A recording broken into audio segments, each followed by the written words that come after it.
दोस्तों, हर मर्द को अपनी पत्नी की ये 3 चीजें जरूर देखनी चाहिए।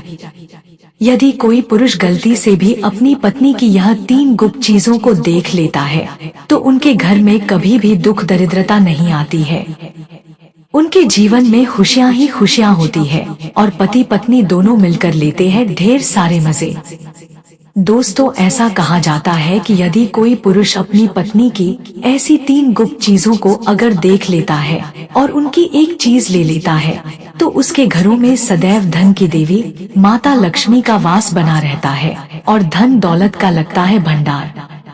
दोस्तों, अक्सर पति पत्नी दोनों के बीच लड़ाई झगड़े होते रहते हैं, लेकिन यदि उनके पतिदेव अपनी पत्नी की 3 गुप्त चीजों को अगर देख लेते हैं, तो न केवल लड़ाई झगड़े समाप्त हो जाते हैं, बल्कि उनके जीवन में अपार समृद्धि और बहुत ही सुख शांति बनी रहती है और दोनों पति पत्नी मजे लेकर करते हैं बल्ले बल्ले। दोस्तों, क्या आपको पता है कि पत्नी की वे कौन सी ऐसी गुप्त 3 चीजें हैं जो हर पुरुष को जरूर ही देखनी चाहिए? तो चलिए दोस्तों, मैं प्रीति आपको अपने YouTube चैनल कहानी वाले आवाज के माध्यम से वह 3 ऐसी गुप्त चीजें बताऊंगी जिसे हर मर्द को अपनी पत्नी की जरूर देखनी चाहिए। तो दोस्तों, आप सभी से निवेदन है कि आप लोग इस कहानी को शुरू से लेकर अंत तक जरूर सुनें, ताकि आपको पूरा अच्छी तरह से ज्ञान मिल सके। क्योंकि दोस्तों, आधा अधूरा ज्ञान विष के समान होता है जो कभी किसी का भला नहीं होने देता। साथ ही दोस्तों, वीडियो को लाइक करके आपके अपने YouTube चैनल कहानी वाले आवाज को भी सब्सक्राइब कर लें और बेल आइकॉन को भी क्लिक कर लें। साथ ही कमेंट में जय माता लक्ष्मी जरूर लिखें। तो दोस्तों, आपका अधिक समय नष्ट ना करते हुए इस कथा को सुनाना मैं प्रारंभ करती हूँ। दोस्तों, एक समय की बात है जब भगवान श्री कृष्ण द्वारका में अपने ही महल में विराजमान थे। तभी देवी रुक्मिणी जी उनके पास आई। भगवान श्री कृष्ण ने देखा कि रुक्मिणी जी कुछ गहरी सोच में डूबी हुई है और वे बहुत ही चिंतित दिखाई दे रही है। तब भगवान श्री कृष्ण ने उनसे बहुत ही प्यार से पूछा, हे प्रिय रुक्मिणी, आज आप किसी बात से चिंतित लग रही है। कृपया आप हमसे निसंकोच होकर कहिए कि आपके मन में क्या प्रश्न चल रहा है। मैं आपकी सहायता अवश्य करूंगा। तब देवी रुक्मिणी ने भगवान श्री कृष्ण की इस बात को सुनकर कहा, हे स्वामी, मेरे मन में एक विचित्र प्रश्न उठ रहा है। मैंने सुना है कि यदि कोई पुरुष अपनी पत्नी की 3 गुप्त चीजें को अगर देख लेता है और उसकी एक चीज ले लेता है, तो उसके घरों एवं जीवन में सदैव धन की देवी माता लक्ष्मी जी का वास हो जाता है। क्या यह सत्य है? यदि हाँ, तो वे कौन सी ऐसी गुप्त चीजें हैं जिन्हें एक पति को अपनी पत्नी की जरूर देखनी चाहिए, ताकि उनके जीवन में सुख शांति और समृद्धि उनके जीवन में बनी रहे? तब भगवान श्री कृष्ण मुस्कुराए और देवी रुक्मिणी जी की उनके मन में चल रही इस जिज्ञासा को शांत करते हुए बोले, हे प्रिय रुक्मिणी, हाँ, यह बिल्कुल ही सत्य है कि यदि कोई पुरुष अपनी पत्नी की 3 गुप्त चीजें देख लेता है और उनमें से एक चीजें ले लेता है, तो उनके जीवन में कभी भी कोई दुख कष्ट कठिनाई नहीं आता है। फिर भगवान श्री कृष्ण देवी रुक्मिणी से कहते हैं, हे प्रिय, आपने इस प्रश्न को पूछकर पृथ्वी पर सारी मनुष्य जाति का उद्धार कर दिया है।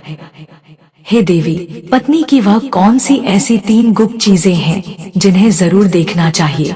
हम आपको इस प्रश्न का उत्तर एक अत्यंत महत्वपूर्ण कथा के माध्यम से सुना कर देंगे, किंतु आपको इस कथा को शुरू से लेकर अंत तक पूरा जरूर सुनना होगा, क्योंकि आधा अधूरा ज्ञान जहर और विष के समान होता है। फिर देवी रुक्मिणी जी कहती हैं, हे स्वामी, आप जैसा कहेंगे मैं वैसा ही करूंगी। मैं इस ज्ञान को सारे पृथ्वी लोक में फैला दूंगी। तब भगवान श्री कृष्ण जी देवी रुक्मिणी से कहते हैं, हे प्रिय, किसी नगर में हरि नाम का एक व्यक्ति रहता था। वह बहुत ही गरीब था। उसके पास खेत खलियान, घर में खाने पीने के लिए कुछ नहीं था। यहाँ तक कि उनके पास भगवान के दिए हुए शरीर पर पहनने के लिए भी कोई कपड़ा तक नहीं था। वह हमेशा एक ही अपने शरीर पर फटे पुराने मैले कुचैले कपड़े पहनता था। उसकी पत्नी बहुत ही सुंदर थी और वह अपनी पत्नी से बहुत ही प्रेम करता था, किंतु उसकी पत्नी को अपनी भगवान की दी हुई सुंदरता पर बहुत गर्व था।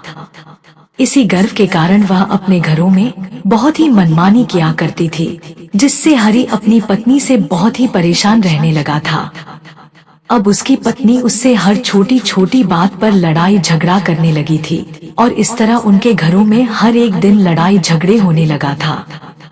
धीरे धीरे हरि की पत्नी ताने भी मारने लगी थी। वह कहने लगी, मैं तो समझी थी आपके घरों में हमें कोई भी चीजों की कमी नहीं होगी, आने के बाद पता चला कि तुम तो बहुत ही कंगाल हो। पता नहीं मैंने तुमसे विवाह कैसे कर लिया। इस घर में ना तो पीने के लिए पानी है, ना खाने के लिए अनाज है और ना ही पहनने के लिए कोई कपड़े हैं। मैं करूँ भी तो क्या करूँ, तुम तो कोई काम भी नहीं करते हो। अपनी पत्नी की ऐसी बातों को सुनकर हरि को ताने सुन सुनकर बहुत ही बुरा लगता था, लेकिन उसे समझ में बिल्कुल नहीं आ रहा था कि उसके साथ ऐसा क्यों हो रहा है। इसीलिए वह बहुत ही अधिक चिंतित रहने लगा था और अब उसका मन किसी भी काम में बिल्कुल नहीं लग रहा था। फिर धीरे धीरे वह पहले से भी अधिक गरीब हो गया, जिसके कारण उसे अपने घर का थोड़ा जमीन भी बेचना पड़ गया। लेकिन फिर भी उसकी गरीबी दूर नहीं हुई, जिससे वह बहुत ही अधिक चिंतित रहने लगा था। एक दिन की बात है, वह हरि अपने किसी काम से घर से बाहर जा रहा था। तभी अचानक उसने देखा कि एक संत साधु महात्मा जी अपनी कुटिया के समीप साधना में लीन है। तब हरि अपने मन में सोचने लगा कि यह साधु महात्मा जी मुझे कोई दिव्य संत मालूम पड़ते हैं, क्यों ना मैं इनके पास चलकर देखूं।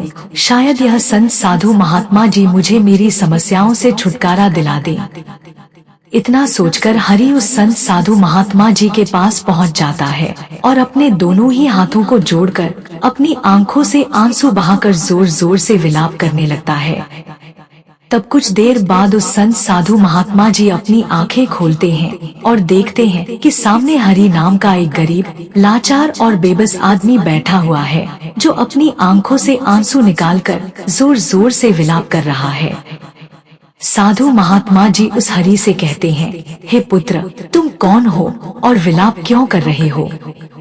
साधु महात्मा जी की बात सुनकर हरि उनसे कहता है, हे मुनि महात्मा जी, मैं इस नगर का एक बहुत ही गरीब व्यक्ति हरि हूँ और मैं इस वजह से विलाप कर रहा हूँ क्योंकि मेरी पत्नी मुझसे बहुत ही लड़ाई झगड़ा, बहुत ही ताने मारती रहती है और कहती है कि अब तुम्हारे पास कुछ भी नहीं है, तुम तो बहुत ही कंगाल हो। इस घर में खाने पीने और पहनने के लिए कुछ भी नहीं है। पता नहीं मैंने किसके साथ विवाह कर लिया है। इसी तरह के ताने मेरी पत्नी हर एक दिन मुझसे मारती रहती है। लेकिन हे मुनिवर महात्मा जी, मैं बहुत ही कड़ी मेहनत मजदूरी करता हूँ, फिर भी थोड़ा सा ही धन कमा पाता हूँ, जिससे मैं अपने परिवार का पालन पोषण खर्चा चलाता हूँ। फिर हरि आगे कहता है, हे मुनिवर महात्मा जी, आप कृपया मुझे कोई ऐसा उपाय बताएं जिससे मेरी पत्नी मुझसे लड़ाई झगड़ा ना करे और मैं बहुत जल्द देखते ही देखते बहुत ही धनवान बन जाऊं। उस गरीब की बातों को सुनकर साधु महात्मा जी उससे कहते हैं, हे पुत्र, तुम पहले विलाप करना बिल्कुल ही बंद करो।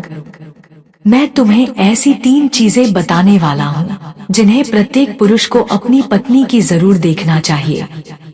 अगर कोई भी पुरुष अपनी पत्नी की इन तीनों चीजों को अगर वे देख लेता है तो उसे विधाता भी उस व्यक्ति को धनवान बनने से नहीं रोक सकता। संत महात्मा जी की बात सुनकर हरि उनसे कहता है, हे महात्मा जी, आप थोड़ी सी भी देर ना करते हुए उन तीनों चीजों को बता दीजिए जिन्हें प्रत्येक पुरुष को अपनी पत्नी की जरूर देखनी चाहिए। मैं उन तीनों चीजों के बारे में जानने के लिए बहुत ही अधिक उत्सुक हूँ। तब संत साधु महात्मा जी हरि से कहते हैं, हे पुत्र, इतनी उत्सुकता बिल्कुल ही ठीक नहीं होता है। मनुष्य को हमेशा ही धैर्यवान होना चाहिए। तो चलो मैं तुम्हें वे तीनों चीजें के बारे में बता देता हूँ जिन्हें प्रत्येक पुरुष को अपनी पत्नी की जरूर ही देखना चाहिए। लेकिन मैं तुम्हें उन तीनों चीजों के बारे में एक बहुत ही महत्वपूर्ण कथा के माध्यम के द्वारा बताने वाला हूँ। इसलिए तुम्हें हमसे एक वादा करना होगा कि जब तक मैं इस कथा को सुनाऊंगा तब तक तुम्हें इसे बहुत ही ध्यानपूर्वक से सुनना होगा। संत साधु महात्मा जी की बात सुनकर हरि उनसे कहता है, हे मुनिवर महात्मा जी, मैं आपको विश्वास दिलाता हूँ कि मैं इस कथा को शुरू से लेकर अंत तक जरूर सुनूंगा। तब साधु महात्मा जी हरि से कहते हैं, पुत्र, किसी नगर में एक बहुत ही धनी व्यक्ति रहता था। वह नगर का सबसे बड़ा धनी व्यक्ति था। उस धनी व्यक्ति और उसकी पत्नी के बीच बहुत ही अधिक प्रेम था। वे दोनों एक दूसरे से बहुत ही गहराई से प्रेम करते थे और उनके घर में कभी भी आपस में लड़ाई झगड़ा बिल्कुल नहीं होता था। इसीलिए उनके महल में सदैव धन की देवी माता लक्ष्मी जी का वास बना रहता था। उसे अपने व्यापार कारोबार में कई अधिक गुना लाभ प्राप्त होती था।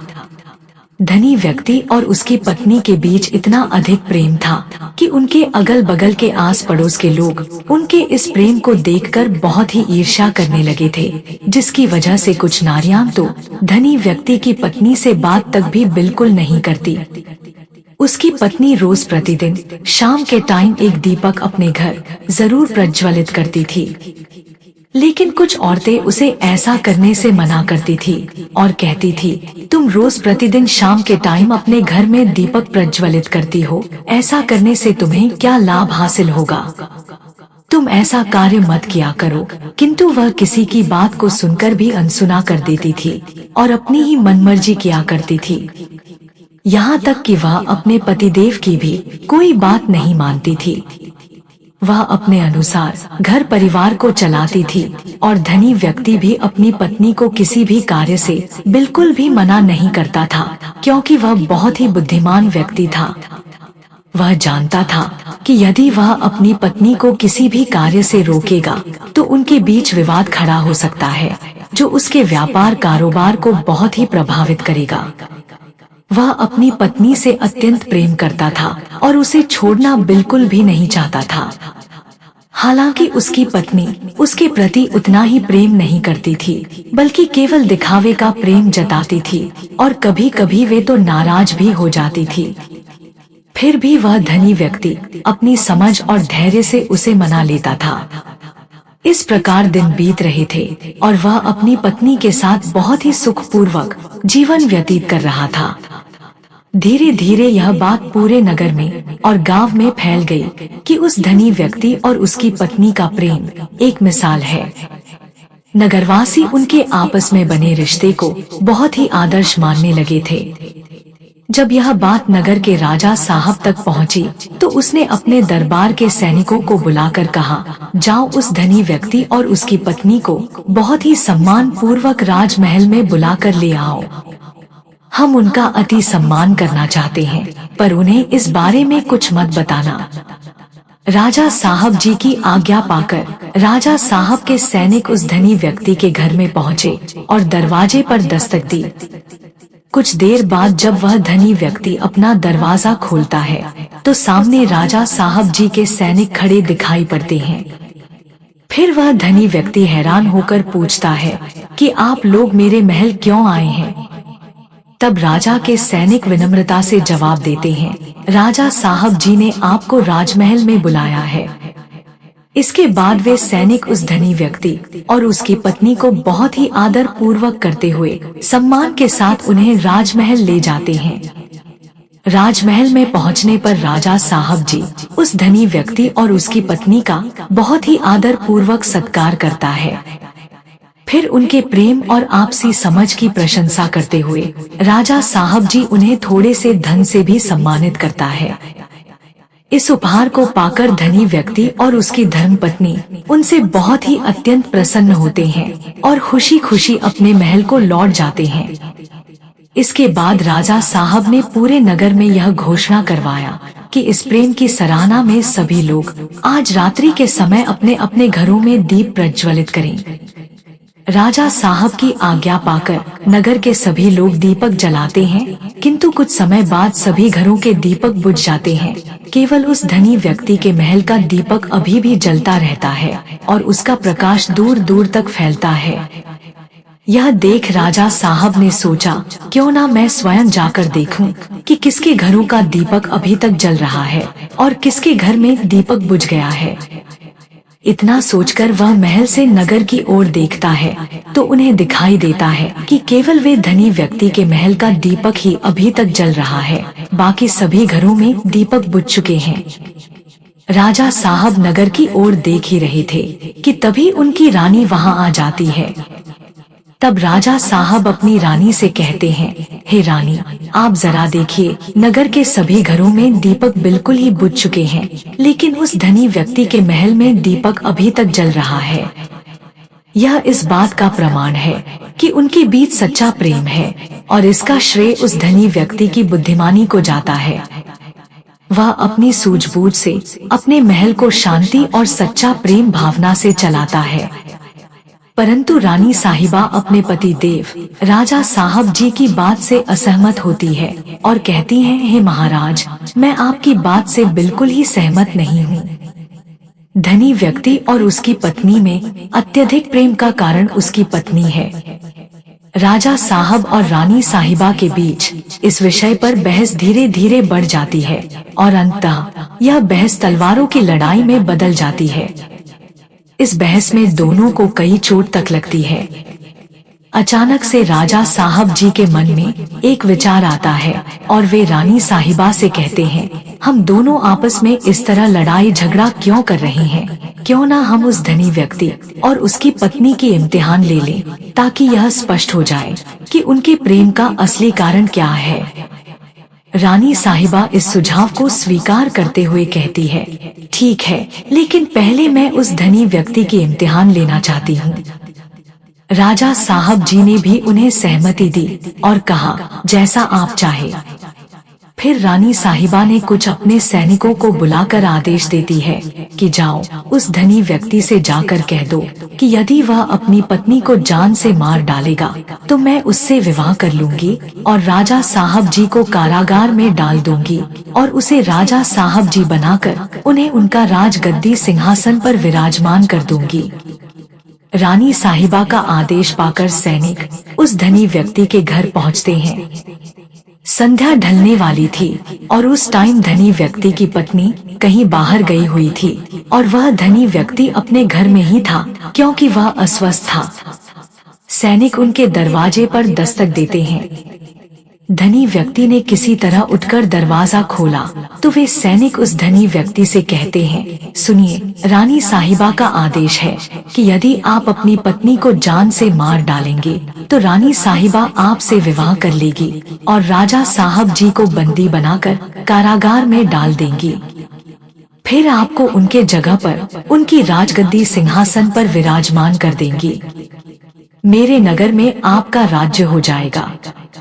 उन सैनिकों की बात को सुनकर वह धनी व्यक्ति स्पष्ट रूप से कहता है, जाइए रानी साहिबा जी से कह दीजिए कि मैं अपनी पत्नी को किसी भी हाल में खोना नहीं चाहता हूँ, क्योंकि मैं अपनी पत्नी से बहुत ही सच्चा प्रेम करता हूँ और यदि किसी ने मेरी पत्नी को नुकसान पहुँचाने का सोचा भी तो मुझसे बुरा और कोई नहीं होगा। और बात रही रानी साहिबा जी से विवाह करने की, तो आप रानी साहिबा से कह दीजिएगा कि मैं उनसे किसी भी हाल में विवाह करने के लिए तैयार नहीं हूँ, चाहे वे मुझे अपना सिंहासन राजगद्दी ही क्यों ना दे दें। मैं अपनी धर्मपत्नी का स्थान किसी को भी नहीं दे सकता। सैनिक धनी व्यक्ति की बातों को सुनकर राजा साहब जी के राजमहल पहुंच जाते हैं और रानी साहिबा को उस धनी व्यक्ति के द्वारा बताई गई बातें बता देते हैं।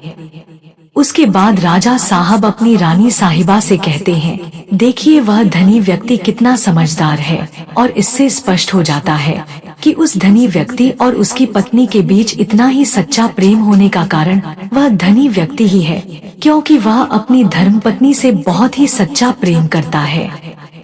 राजा साहब की बात सुनकर रानी साहिबा राजा साहब जी से कहती है, आप यह कैसे कह सकते हैं, आपने अभी तक उस धनी व्यक्ति की पत्नी की इम्तिहान नहीं ली है।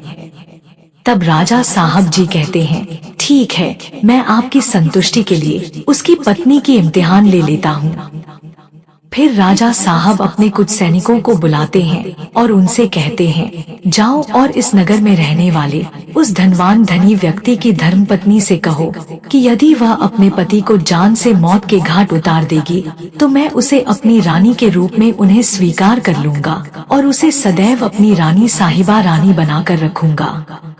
अब वे संत साधु महात्मा जी उस गरीब हरी से कहते हैं, हे पुत्र, आज्ञा पाकर वे सैनिक उस धनी व्यक्ति के महल की ओर निकल जाते हैं। जब वे सैनिक उस धनी व्यक्ति के महल में पहुंचते हैं तो वे देखते हैं कि उसकी पत्नी कुएं से पानी लेकर आ रही है। जब उसकी पत्नी उन सैनिकों के पास पहुंचती है तो वे उसे बताते हैं, राजा साहब जी ने आदेश दिया है कि अगर तुम अपने पतिदेव को मृत्यु के घाट उतार दोगी तो राजा साहब जी तुमसे विवाह कर लेंगे और तुम्हें राजकुमारी पटरानी बना देंगे। राजा साहब जी के उन सैनिकों की बात को सुनकर धनी व्यक्ति की पत्नी सोचने लगती है कि राजा साहब जी मुझसे विवाह करने के लिए तैयार हैं, तो यह बहुत अच्छा है।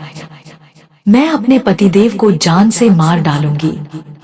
अपने मन में इतना सोचकर वह उन सैनिकों से कहती है, ठीक है, मैं अपने पतिदेव को मौत के घाट उतारने के लिए बिल्कुल ही तैयार हूँ। तब वे सैनिक उससे पूछते हैं, लेकिन राजा साहब जी को यह कैसे पता चलेगा कि तुमने अपने पतिदेव को मौत के घाट उतार दिया है? फिर धनी व्यक्ति की पत्नी उन सैनिक से कहती है, संध्याकाल के समय जो दीपक मैं हर दिन जलाती हूँ उससे थोड़ी देर बाद में अपने पति देव को मौत के घाट उतार दूंगी और राजा साहब जी को संध्याकाल का वह दीपक बुझाकर इशारा दे दूंगी। उस धनी व्यक्ति की पत्नी की बात को सुनकर राजा साहब जी के वे सैनिक राजमहल में पहुंच जाते हैं और राजा साहब जी से कहते हैं, हे राजन, धनी व्यक्ति की धर्मपत्नी अपने पतिदेव को जान से मारने के लिए बिल्कुल ही तैयार हो गई है। जब रानी साहिबा ने यह बात सुनी तो उन्हें औरत जाति से घृणा होने लगी। फिर राजा साहब जी ने रानी साहिबा से कहा कि यह समय अधिक सोचने और समझने का नहीं है। हमें उस धनी व्यक्ति की जान बचाने के बारे में सोचना चाहिए, क्योंकि उनकी पत्नी बहुत ही निर्दयी है। वह निश्चित ही अपने पतिदेव को मौत के घाट उतार देगी। आज हमारी वजह से धनी व्यक्ति के प्राण बहुत ही संकट में है। फिर राजा साहब जी तुरंत उन सैनिकों से कहते हैं कि पुनः जल्दी से जाओ और उस धनी व्यक्ति की पत्नी से कह दो कि वह अपने पतिदेव को ना मारे। राजा साहब जी का आदेश पाकर वे सैनिक दौड़ते हुए धनी व्यक्ति के घर में पहुंच जाते हैं तो वे देखते हैं कि उस धनी व्यक्ति की पत्नी ने अपने पतिदेव को दिन में ही मौत के घाट उतार दिया है। तब वे सैनिक धनी व्यक्ति की पत्नी को डांटते हुए कहते हैं कि तुमने तो हमसे कहा था कि तुम धनी व्यक्ति को संध्याकाल में मौत के घाट उतार दोगी, लेकिन तुमने उसे दिन में ही क्यों मार डाला? राजा साहब जी के उन सैनिकों की बात सुनकर उस धनी व्यक्ति की पत्नी उनसे कहती है, मुझे तो अपने पतिदेव को मारना ही था और मैं बहुत ही पहले से इसे जान से मारना चाहती थी, परंतु कोई सही मौका नहीं मिला, इसीलिए मैं अपने पति देव को कभी मार नहीं पाई। मैंने सोचा कि दिन में ही पति को मौत के घाट उतार देती हूँ, दीपक संध्या होते ही बुझा दूंगी। धनी व्यक्ति की पत्नी आगे कहती है, तो सैनिकों, मैंने अपने पति देव को मौत के घाट उतार दिया है, क्या अब राजा साहब जी मुझे अपनी रानी साहिबा बनाएंगे? सैनिकों ने कहा, यह तो तुम जाकर राजा साहब जी से ही पूछ लो। फिर धनी व्यक्ति की पत्नी और सैनिक राजमहल पहुँचे। वहाँ सैनिकों ने राजा साहब जी को सारी बात बता दी। यह सुनकर राजा साहब बहुत ही अधिक क्रोधित हो गए और धनी व्यक्ति की पत्नी को बंदी बनाकर कारागार में डाल दिया।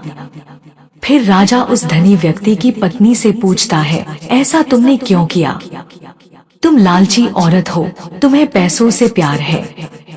तब धनी व्यक्ति की पत्नी ने जवाब दिया और बताया कि मुझे तो किसान को पहले ही मारना था, वह तो मैं कोई बहाना ढूंढ रही थी, क्योंकि मेरे पति की आदत बहुत खराब थी।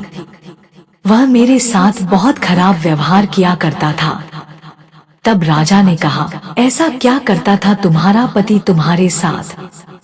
तब उस धनी व्यक्ति की पत्नी ने जवाब दिया कि वह मेरे नाक का ऊपरी हिस्सा अपनी उंगली से हमेशा दबाया करता था। इसके अलावा मेरे पति एक काम और मेरे साथ किया करते थे, वह मेरे कान का पिछला हिस्सा अक्सर अपनी जीभ से स्पर्श किया करते थे। तब राजा ने पूछा, यह बताओ, जब तुम गरीब थे तब क्या तुम्हारा पति तुम्हारे साथ यह काम करता था? तब धनी व्यक्ति की पत्नी बोलती है, नहीं महाराज, तब ऐसा नहीं करता था। तब राजा ने कहा, मैं समझ गया कि किसान ऐसा क्यों करता था। उसी समय साधु जी ने उस गरीब हरी से पूछा, हे पुत्र, क्या तुम्हें कुछ समझ में आया? औरत का कौन से 3 गुप्त अंग से लोगों को अचानक धन की प्राप्ति होती है?